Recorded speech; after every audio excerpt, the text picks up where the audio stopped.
بسم اللہ الرحمن الرحیم۔ اللہ تعالی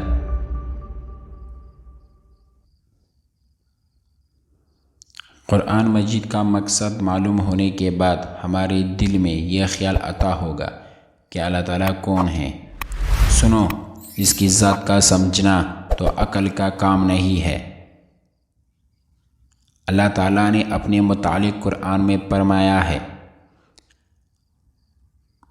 اللہ تعالیٰ ایک ہے اور وہی عبادت کے قائل ہے۔ اس کی ذات میں اور اس کے کامون میں کوئی شریک نہیں، نہ اس کی کوئی اولاد ہے نہ وہ کسی کے اولاد ہے۔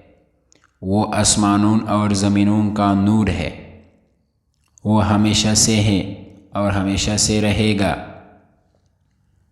اس کو نہ نیند آتی ہے نہ اونگ۔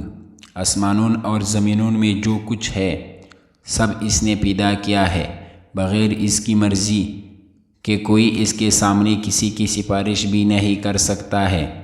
جو کچھ ہونے والا ہے اور جو کچھ ہو چکا ہے سب اس کو معلوم ہے۔ آسمانوں اور زمین میں کوئی چیز ایسی نہیں جو اس کے علم میں نہ ہو، وہ اس کا انتظام کرنے سے تکتا نہیں۔ آسمانوں اور زمین میں جو چیز ہے وہ اس کے تعریف اور پاکی بیان کرتی ہے۔ وہی پیدا کرتا ہے، وہی موت دیتا ہے، وہی موت کے بعد قیامت کے دن پھر زندہ کرے گا۔ اللہ سب کچھ کر سکتا ہے، اس کے مرضی کے بغیر کوئی نہیں کر سکتا۔ جہاں کہ ہم ہوتے ہیں وہاں ہمارے ساتھ ہوتا ہے، وہ ہمارے دلوں کی بات بھی جانتا ہے۔ وہی سب کو رزق دیتا ہے، جس کو چاہے توڑا دے، جس کو چاہے زیادہ دے۔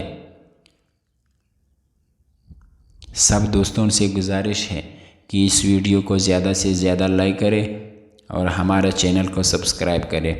ہمارا کنٹینٹ تھوڑا سا کمزور ہے، اس لیے ہم یوٹیوب پر نیا ہے، تو پلیز مہربانی کر انشاءاللہ ہم آگے بھی اپنا کنٹینٹ کو ٹھیک کروائیں گے۔ چینل کو سبسکرائب کریں۔ Thank you. اللہ حافظ۔ السلام علیکم۔